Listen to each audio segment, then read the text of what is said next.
What's going on? This is Dwayne here with I Feed the Podcast. And today's guest is Javin Foreman. He is the project director of Fathers Incorporated, and also the Gentle Warriors Academy. Javin is working as a youth, or has experience working as a youth development practitioner in both Chicago and Atlanta. He has led programs for the Illinois Department of Human Services and Chicago Public Schools as a program manager. Javin is also a graduate of Morehouse College, and he is the proud father of one daughter and two sons. So everyone out there watching or listening to the podcast, I'd like to bring to you Javin with Fathers Incorporated. Also, I'd like to say that this podcast, I Feed the Podcast, this episode, this season is dedicated to my friend Corey Morris, who passed away a few years ago. And so this season is in recognition of Corey Morris. And Javin, if we can go ahead and get started, and if you could tell me a little bit about Fathers Incorporated and what you guys do. Man, sure. I appreciate you having me, Dwayne, and being able to represent Fathers Incorporated, man. So at Fathers Incorporated, man, kind of how the name sounds. You know, we all about the business of fatherhood, man. We represent forefathers, our fathers in many cases, working on behalf of fathers. So started out as the brainchild of our CEO, Kenneth Braswell, man, 25 years ago in New York City, where he was a practitioner doing some fatherhood work, doing other type of public sector work. And he had the idea. He said, man, after going through child support, himself, he said, this isn't right. So he dedicated his life to saying, hey, I want to free other fathers, emancipate them from this system. So over the years, he's done it through, he started off doing education, policy work, as well as training for those who have fatherhood programs around the country, go to do training, bring research and that sort of thing, real visionary work. And done the last couple of years, he brought me on board and they got it going with their first foray into direct service. So we have a 5-year grant through Office of Family Assistance, Feds, who we're doing some amazing fatherhood work here in Metro Atlanta. Okay, man. All right. So I've been, before each podcast, whatever, I like to do a little research on the organizations or the person I'm speaking with, and I'm seeing that with Fatherhood, Fathers Incorporated, that you focus on like a lot of issues like from co-parenting. I know you mentioned child support, financial stability, incarceration, fatherhood engagement, early childhood development, domestic violence, and employment issues as well. So, in doing your tenure at Fathers Incorporated, what have you come across? What are the range of examples that you've come across of men needing services? Sure. So, all of those things that you named, Georgia is unique in the fact that it's the only state in the country that still has this legitimation law. Oh, wow. Which for many that know, legitimation is, it's a legal action that unmarried fathers, unwed fathers have to take to claim their father rights, to be legally recognized as that father, as the child of that father. And so as you can imagine, needing to hire attorneys, that costs money. You got people moving in from other states, had children wherever they might live in Chicago, Philadelphia, and they have no idea that this law is on the books. You could have had your plan, your long-term girlfriend to have this child, and you're not legally recognized as the father. So that has, a variety of potential, landmines. One, which if you and your child's mother break up, it's no visitation. You have no rights. No custody rights, no visitation rights, no decision-making rights. There are no heir rights. If something was happening to you and your child, was in need, your inheritance would not go to your child. On the inverse, if something was happening to the child's mother, she passed away, your child could go and be awarded a estate or be awarded to her mother before the child will come to you. So a lot of dads think because I signed the birth certificate, I'm covered. Not at all. So oftentimes we hear dads talking about, she won't allow me to see my child. Many times that's what they're talking about, in the state of Georgia at least. But I think around the country, what we find is too many men are just unwilling to go handle their business, go to court and do what you need to do. You have rights. I think historically we have seen the court system favor moms. And in some cases we can understand why. Children need nurturing, So it might be this blanket thought to be like, hey, put the child with the mom, but that may not be the best situation. Or put it with the mom who's not allowing that child to see the dad, which we know fathers are equally as important, in some cases more important. So we've seen a lot of these dads need legitimation, but the larger piece I'll tell you is we've seen dads and men need brotherhood, need somebody to support them, to understand what they're dealing with, they're going through. Why jump in, put my suit on and handle my business, go down to the court, I can file this paperwork myself. So, man, we need that brotherhood. We need each other. Okay. So with how does a father get in touch with your organization if they need help or need to use your services? Yep, no, 100%. So, we in the streets, man. We got our street team out. You might see our rap van, our Fathers Incorporated van, rolling around. We got our street team out all the time. You hear us on the radio, on the Urban One, Hot 107, 102. So we try to be where these dads are. You catch us at AAU games where we know dads are taking their children. But, the easiest way you can visit our website, gentlewarriorsacademy.com. Fatherhoodisbrotherhood.com. Our intake form is right there. You can also call our office 770-804-9800. So we try to make ourselves available, and so with this grant, we were not necessarily asked to provide these guys with legitimation help. They said, hey, we'll give you this money, you go ahead, teach your curriculum, get these guys in.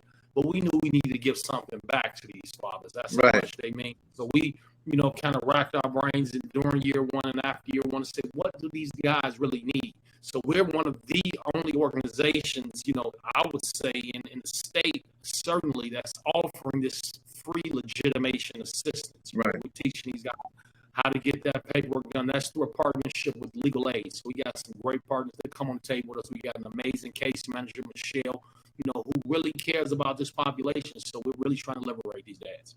Okay. Now, you did mention a grant. I was reading on your website where you won, I guess, if I'm not mistaken, like $19 million to operate the National Responsible Fatherhood Clearinghouse. Yes.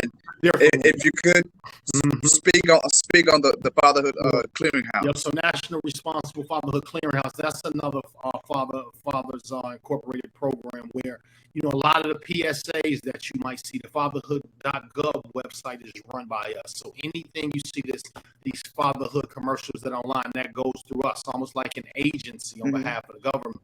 We use our expertise, whether it's research to make sure the data is right. We produce some documentaries on their behalf. You all should check it out. One is called Dedication, came out about a year and a half ago. So, and so just the fact that we know that the government, United States government, is bad at rap as we give our own government many times. And in some cases, we feel like they're out of touch. But they're in touch with fatherhood, what fathers really need. So they've given us some tools. That's one tool. And then the grant we won from Office of Family Assistance, which supports our project, is $1 million per year for us to really support these fathers. We're a program where we feel like we have the resources that we need to make a difference. And year after year, this is our third service year, we've exceeded our numbers, So, we're really committed to this work in Metro Atlanta. We even are starting to extend out to other parts of the state. Okay, then. Now, I also see that, like, for Atlanta or the Georgia area, you offer, I guess, in-person classes, but you also are nationwide as well. So how do you operate the national component of Fathers Incorporated? Yeah, so that wouldn't fall under my program. Okay. But we do our classes, our Zoom classes at Gentle Warriors Academy. They're online, so that we guys have business schedules, it can be transportation issues. So we try to be current and relevant. We actually kicked the program off during COVID.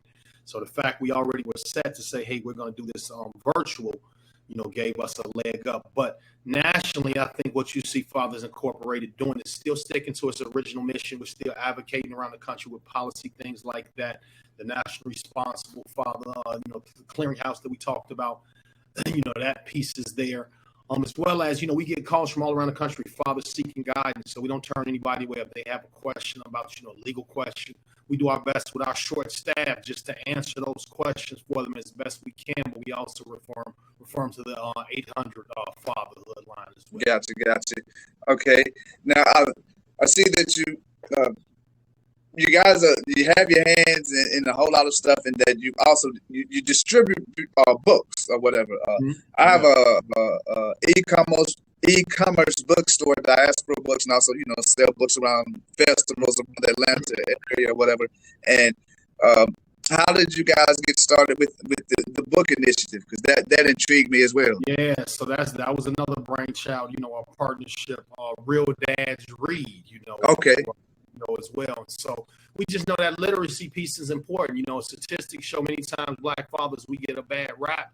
Of course, we serve all fathers, but Black fathers in particular get a bad rap about not spending time with their children. It just isn't true. Data shows that we're the most involved fathers, so that's just another tool where we actually take these books to barbershops. We have about 35 barbershop partners in Metro Atlanta, where we take these books, we stock their shelves, refresh them when they need them, and we encourage fathers to take the books with them. Take it with them. Read it to your child while he's in a barber chair, while he's sitting there, let him read. Take the book home with you and read. So we know how important that literacy is, in that early stage development for those adolescents. So right. We're a key component, but those barbershop relationships to also allow us to recruit for Gentle Warriors Academy. Some of those barbers are our best advocates and say, hey, brother, you look stressed today. What's going on? Man, my ex and I, we going through it. Man, I got somebody for you to talk to. So, we want to be in the community where our people are. Okay.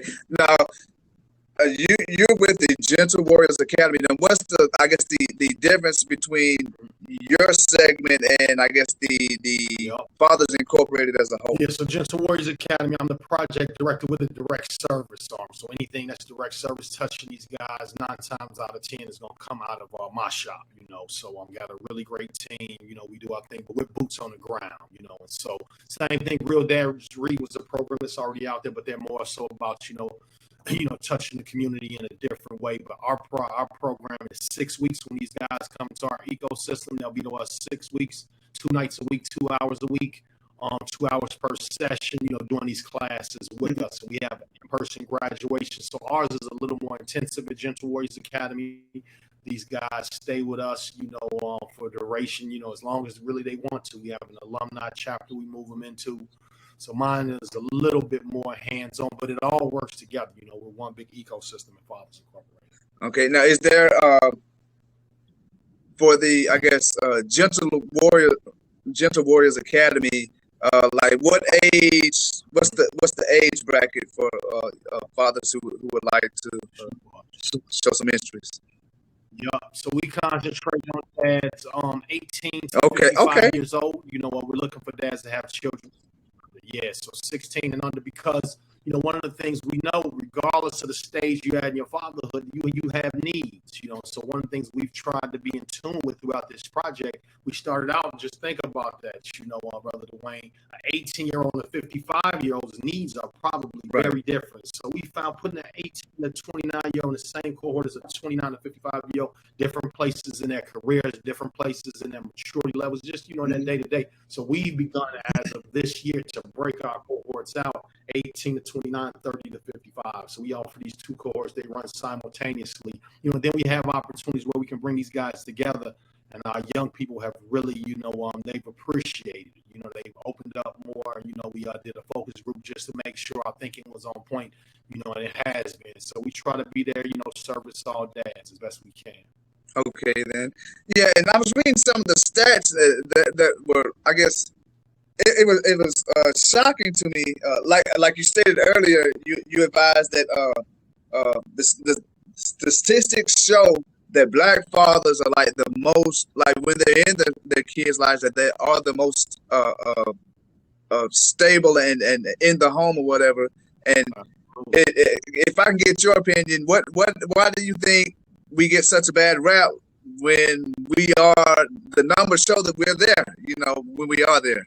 Yeah, I just think it's just a marketing campaign that's been done against fathers. People don't want to dig into statistics, supposing what Black men are with a reason, Hillary Clinton didn't win the election. I think we're an easy scapegoat. And plus, you look at it many times, we're not unified enough to show our collective power, unless you saw that hat go up. But, I think we have our collective power that we have to begin to exercise and tell our own stories as well. I think as men, many times we're head down, we're working on what's in front of us. We don't, get caught up in all the peripheral stuff. We know who we are. We know what we're doing, but in some cases we started to believe it ourselves.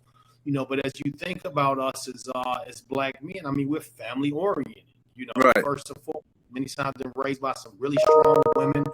When you've been blessed enough to have a great dad, whether it was a dad or not, you had some man in your community that was going to be influential, a gym teacher, a coach, somebody you were going to come across who was going to be influential in your life. So, and then the flip side is if you'll have that father hunger. If you didn't have that dad or that man in your life, right, it's something we carry with us, and I think we take really serious. Out of all of the guys that have come across us, I've probably only seen one guy you could consider a deadbeat who was just ready to give up. Other than that, these are guys that are fighting to be in their children's lives. Even with that one dad, it was the mental health, the strain and the struggle of him, not getting anywhere with the system and with his child's mother. We were able to help him. So I just think that deadbeat thing is a fallacy, as well as black men not being present. Those are both fallacies.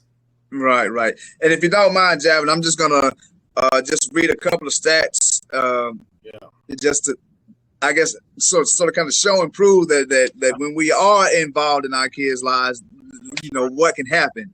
And this is straight from your website, from the Fathers Incorporated website or whatever. And it says fatherhood matters. Research suggests that presence of father figure directly impacts the lives of their children.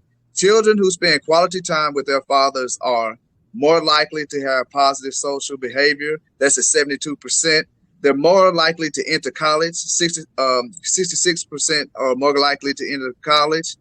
80% are less likely to be incarcerated. So you see how much of a difference that makes. And also 75% of kids are more likely to have successful relationships. And that's just by having a father in the household. So the research definitely shows that when we're there and we are in the household, we certainly make a difference. And do you have any success stories that you can that come to mind of like someone like a young father that might have came in 18 to 19 might have been out in the streets or whatever, and then how you sort of kind of were able to bring them in because you saw the potential in them or whatever. Sure, no. So we see it every single day, and so I think one of the things we take for granted, just as individuals who may have, we all have different experiences. It might have been your grandmother that was that influential person. My grandmother and my great aunt are the ones that taught me manners, taught me to please and thank you. To set the table, to wash my hands before I eat. Well, my parents, gave me other things, but it was spending time with those elders that, sort of gave me this foundation, and I think makes me a very relatable and respectful person, particularly to, to elders. So I say all that to say our curriculum is built around facilitating the conversation, and so sometimes we talk about things, temperament, system management, communication skills. So these may be things that you take for granted because you got maybe some you didn't, and so many times we take these things for granted, but sometimes this is these guys' first time hearing these things, so we have to call us and say, man, I was in an argument with my child's mother, man, and this is a real story. I was in an argument, and man, your piece about temperament kicked in, And then I took that beat for a second. I paused and I thought about it. And I just walked away. Then I came back and we had a more level-headed conversation. So practical things like that, we get calls all of the time. You can even go look, if you get a chance, you can look on our gentlewomansacademy.com website. We put up some of our alumni profiles where they'll tell you which was the best lesson. They'll leave a quote. Sometimes they'll just say things like, man, just stick with it. Whatever it is you're going through, just stick with it. And so that's what I tell the guys. Oftentimes I feel that I return the phone calls to guys when they want to understand what the program is about. And I tell them like, hey, we can't solve all of your problems, but what we will do is we'll support you while you figure out, while we provide you information. Just knowing somebody has your back. It'd be like, you doing this podcast, Dwayne, and I know it can be a thankless job, and it might be 15 years down the line when somebody will hear this interview or the one you did, a few weeks ago, and they said, man, that was the one for me. But you probably aren't getting all the accolades and thanks and, up for awards and that sort of thing. But, that's what we know when we're doing this generational work to change generations. Some of this stuff we're doing is going to pay off, 20 years down the line. When a kid says, my father, man, I don't know what happened, but when I was 4, he wasn't around. But by 6, he was there every single day. So that's what we're aiming for. Gotcha. All right, now you stated like the 55-year-olds. Now, in my head, once you said 55, I'm like, by 55, you ought to, I don't think you should be out. Well, hold on, I don't have any kids, so I'm gonna be an old daddy when I do have kids. So I'm gonna be in that age range, but hopefully, I guess you would think at 55 someone would be established and probably past that. But what do you see the older gentlemen so you could be, but remember it's 50. So I think it's 29, 18 to 55 with a 16-year-old. So you got some 55-year-olds with 16 and younger. Sometimes they'll have a 32-year-old, child's mother and that sort of thing. So you got guys still out here, but I think oftentimes, because we get divorced dads are very well established. So I don't want us to assume, and I think we make that about. Let me tell you this statistics: about 80% of the guys that come to us are employed. Because that was one of the things OFA said, hey, we want to help these guys. We know they need jobs so that they can pay their child support. That's not true in Atlanta, particularly. We did all this job stuff, and guys don't need jobs. These guys are working. Right. So we get all types of guys. We get professional dads, realtors, guys who are barbers who are doing really well in life. And oftentimes they need the brotherhood. They need the support of 25 other guys on that Zoom call with them, telling their story, pouring their heart out, getting this information. And when's the last time you're able to be your best self and speak about something that's positive around 25 other guys and not talk about who's the GOAT? And not talk about, the new album that came out of someone, the new club, right. Have a real conversation about something that matters to you more than anything, which is our family, our community, and our children. So oftentimes we see those guys coming in, they may not be in the same boat as far as, the emotional pieces too. They may know how to do it. Their career thing is going crazy at the same time. They're well established. They need the brotherhood. And so what we ask guys to do is to share. It's not just us talking at you. Share your life experience. You might say the thing that might make this guy on the next screen next to you feel a little bit better and provide us some inspiration. Okay, so it seems like it's building camaraderie as well as like a therapy session. Being able to be around like-minded men and then just being able to freely express yourself, which is something as Black men we don't have those safe spaces. We definitely don't have those safe spaces. And so, do you see how long does it take for you to see the change in these guys once they come in? And so one of the things we do is we have to sort of keep up with how guys' journeys are through it. So we're looking for 100% completion is the number. We look at 90%. You took 90% of the curriculum. We look at 50%. So what we know is once a guy takes 3 classes, he has about a 90% chance of going all the way and taking 100%, right? Gotcha. So after we get you there for that second week, if we can get you, and we know personal things happen, life is going to come up. So most of the guys that drop is because work thing has changed with them. Their work life has changed. Things got too hectic, on the home front or something like that. But the majority guys stick once we get you, because we coming out the gate the same way we're talking now. This is what the conversations are like, and it's just real. And guys just have not experienced that in a really long time. So our hashtag is fatherhood is brotherhood, and so we're supporting each other's fatherhood through this brotherhood that we build, and guys take it to heart. If a guy says, look, I got a child support hearing tomorrow, I got a legitimation hearing tomorrow, guys, man, they go next session. Hey, how'd it go, bro? What happened, man? Yeah, man, we got continued or whatever it might be, but they gonna ask and support each other. We've had guys help each other find jobs. And right. Hired them company fellas. I just want to tell y'all that, and so it's a beautiful thing, and it shows how we need to operate, as men, and it isn't just Black men. We get other men to pop in. We get Latino men. We have some white dads, and the white dads have really enjoyed it. We see that apprehension sometimes coming on in a majority Black space. We laugh because we like, man, that's how our lives are in this country every single day. Right.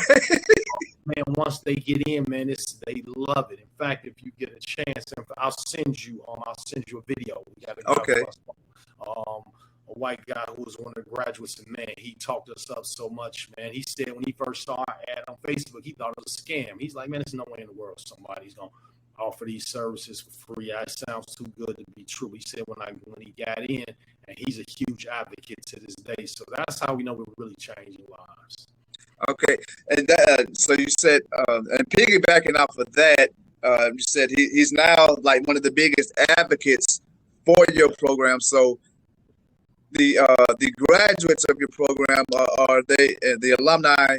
Do you have like are they allowed to come back and sort of kind of reach out to the new students and guide them along? And how does that piece go? Yeah. So and if anybody that's listening wants to see an action, I keep saying the date wrong, but I hope I say it right now. September 16th, whatever that Saturday is. I'm pretty sure that's the 16th. We'll be at Pittsburgh Yards from 2 p.m. to 5 p.m. for our graduation of our last cohort. Should be about 35 to 40 guys walking across the stage. We put them in cap. Guys have ever crossed the stage for some of these guys didn't. Maybe they got their high school GED, didn't go to graduation, whatever it might be. So they really take a lot of pride in it. So to answer your question, we ask our alumni to come back and volunteer at that event, and they take a lot of pride in doing it. We have our alumni group address the graduates, say, now that you're crossing this finish line, get involved with the alumni group because we don't want it to stop. We tell our alumni group, I need to keep going with this next cohort, but I need you to keep this brotherhood thing going. So they meet on Saturdays over our office over at Pittsburgh Yards, a couple of times a month. So we ask them to volunteer. We do events. We do a huge event during the winter called Home for the Holidays, where Fathers Incorporated adopts up to 20 families of incarcerated fathers. We do buy their Christmas gifts. We invite the families out. And so we have that running. We usually do it at Core 4, Paul Millsap's basketball gym. He used to play for the Hawks. So we invite our dads to come back. We do a basketball clinic for the children. We let our dads play full court basketball.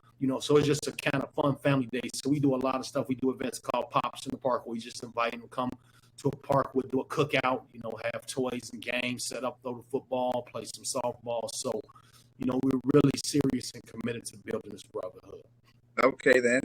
All right, and that leads me, I guess, to another question. So, say, for instance, me, like, I don't have any kids, but I would like to be involved. Are there any, I guess, volunteer opportunities for men that don't have children, but they, this is like something that they would like to be involved in? Absolutely. So yeah, same thing. So we have all these events that we do. We need volunteers for that. And the other thing I'll say is anybody who identifies as a father can participate. So if you were raising your nephews, we have an LGBT, guy who participates. Is one of our main volunteers. We women take the class. If you say you identify as a father, it's not something we necessarily encourage. But if you identify as a father, then you have the right to take the class. Right. And I'll be up with the brotherhood. So absolutely. So, you don't have to have children to get involved even on some of the volunteering activities, whatever piece that you think you can bring to the table. We also do Daddy Power Hour once a month, second Thursday of the month, where we'll bring a guest on. It could be somebody like you, maybe talk to the brotherhood about starting your own podcast, Right. So various things like that, we believe it's each one teach one. Whatever gifts you have, bring them to the table. But you can visit fathersincorporated.com, to volunteer, same thing.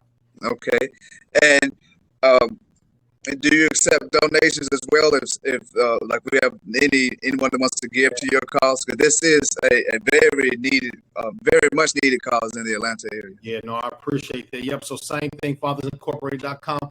That's probably the weakest part of the work that we do. We don't go out and we don't solicit donations and that sort of thing. But, we get steady people that might hear a podcast like this, and at various time Father's Day, we get a ton of individual donors who send, that $25, $1,000, $50, and it just means a lot that people are watching and seeing the work that we do. So, and those funds are used to support the fathers directly. Like one thing we know we need at some point to establish is a legal aid fund where we have money for some of these guys who have more complex legitimation situations. We can refer them to an attorney and, maybe put that first money down for the retainers. So, that's something that we definitely want to build towards in the future. But yeah, definitely fathersincorporated.com is a donate button. Okay. Now, I have a question about, I guess, a specific situation. So what if, because I have friends who like they have children here in Georgia, like with an ex-wife or a girlfriend or whatever, then the ex-wife or the girlfriend then moves to another state, and now it's like, but in the state of Georgia, they're granted visitation, but then once they moved, it's like I can't really visit now because right. I'm here and you're there, and I've run into that situation, or I've heard of those cases plenty of times, and how Yeah. that process.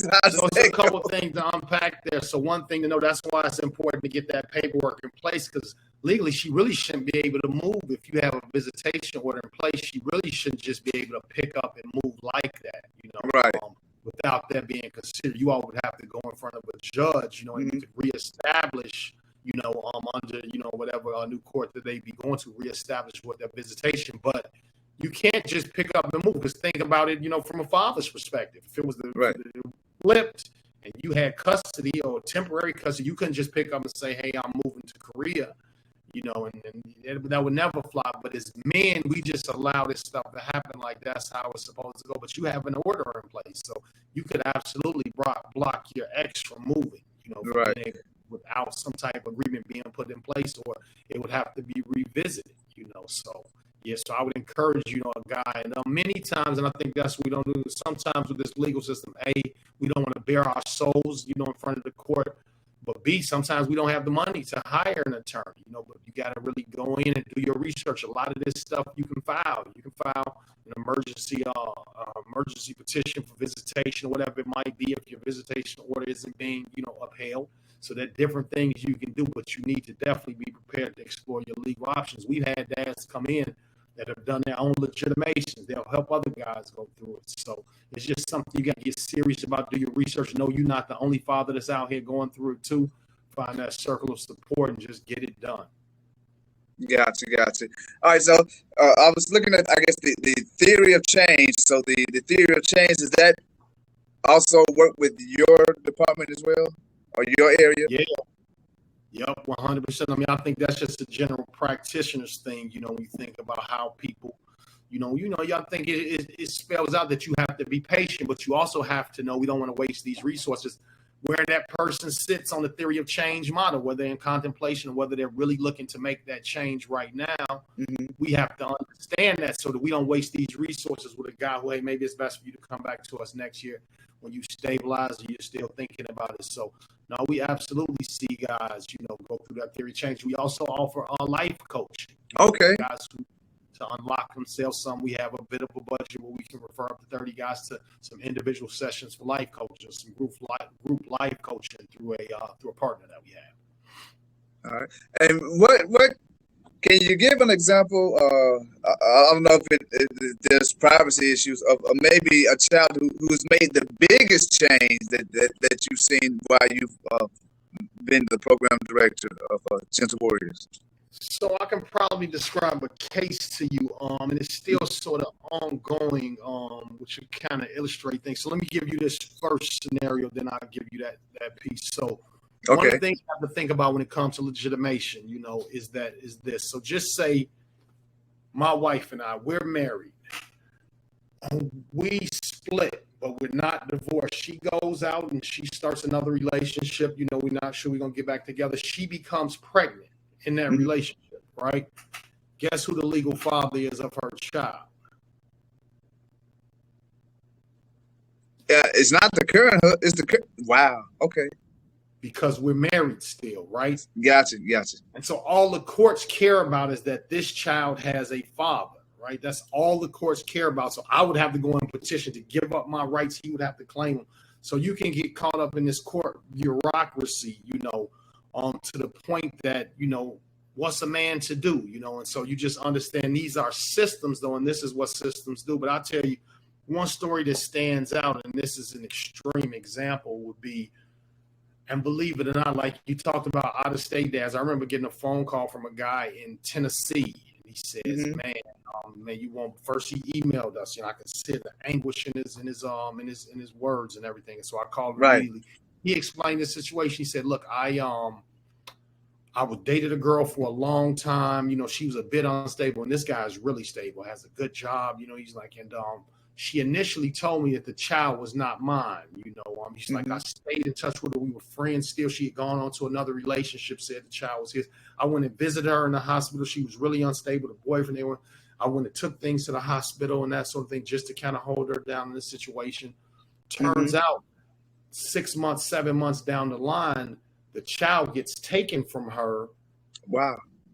Her sister or someone comes in and tells him that is actually your child. So he goes, and now the child is in the system. It's in a smaller town in Tennessee.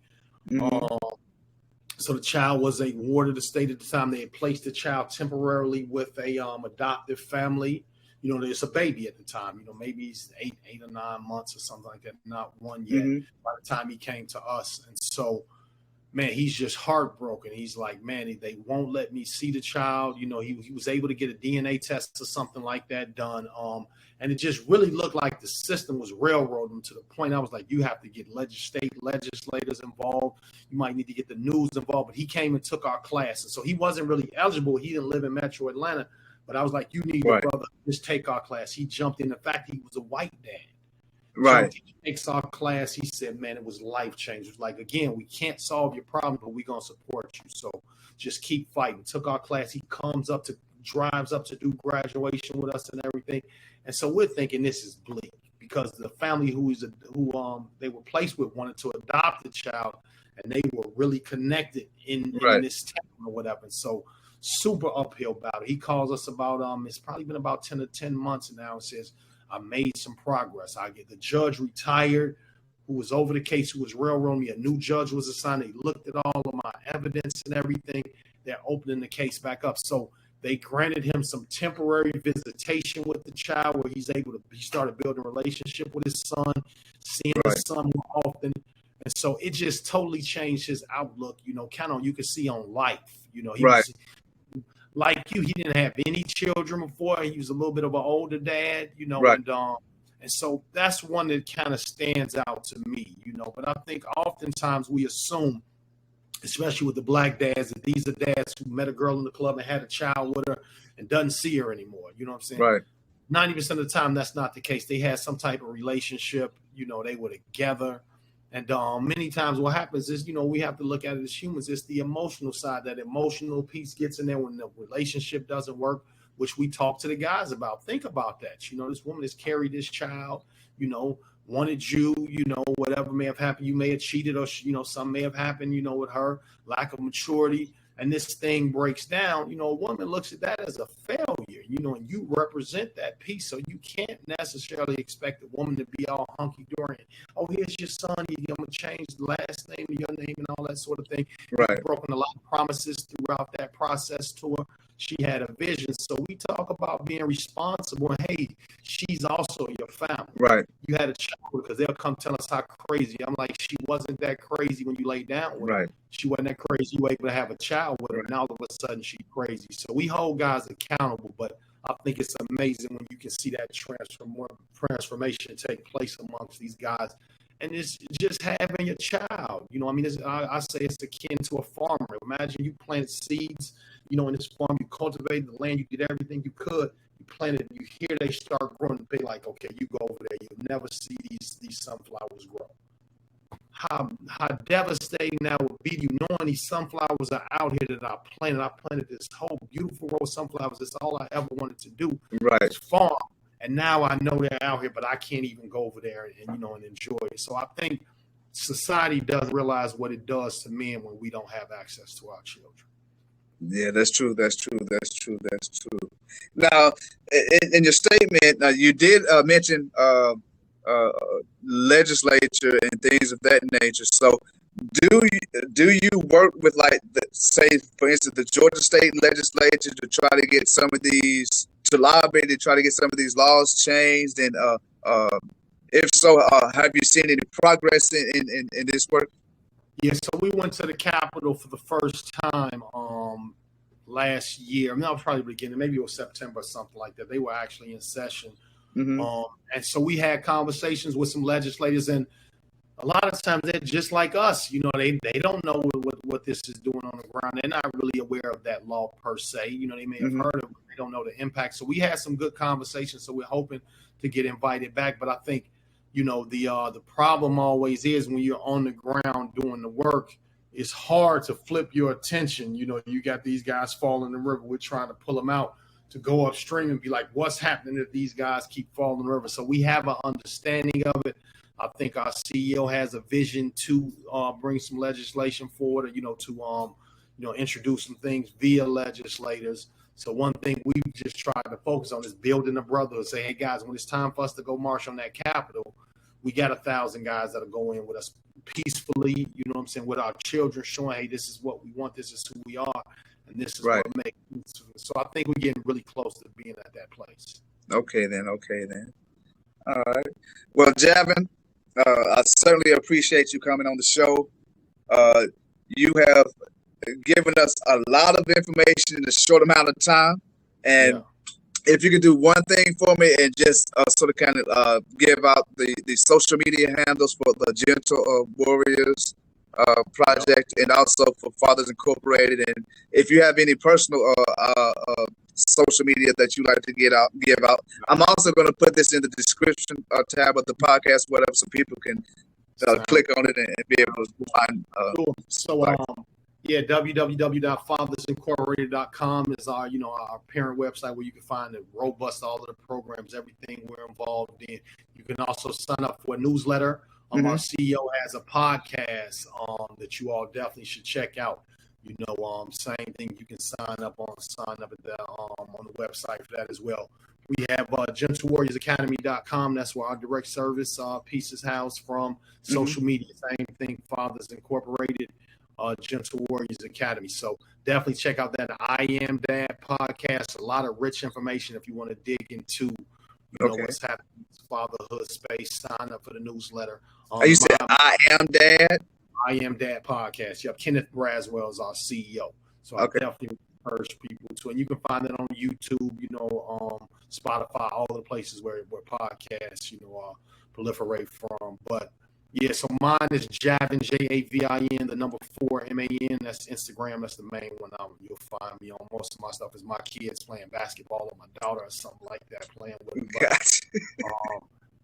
But other than that, you also can reach me at J Foreman, Foreman at fathersincorporated.com with any suggestions, inspiration, resources that you might know about. And man, let's win this thing together. I appreciate your time today, Brother Dwayne. Okay.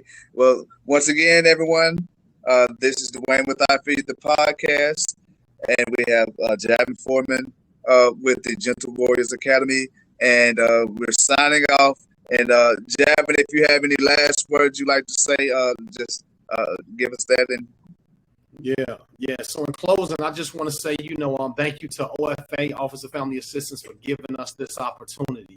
Just to liberate these fathers and serve these fathers. We get really good people over there who give us guidance, directions. Our partners, Midwest, via people who are in this work, and just thank you to the moms out there who understand and get it, that children need their fathers in their lives. Make sure you talk to your girlfriends, your sisters, your aunts, and make sure everybody knows. The same way, man, we need to have these conversations about misogyny with each other and what's happening, and, equal pay for women. Women really need to start having conversations with each other and say, hey, are you allowing your child to be with his father and not spreading that narrative that he's a deadbeat, that he doesn't want to, because there's more behind it than people know.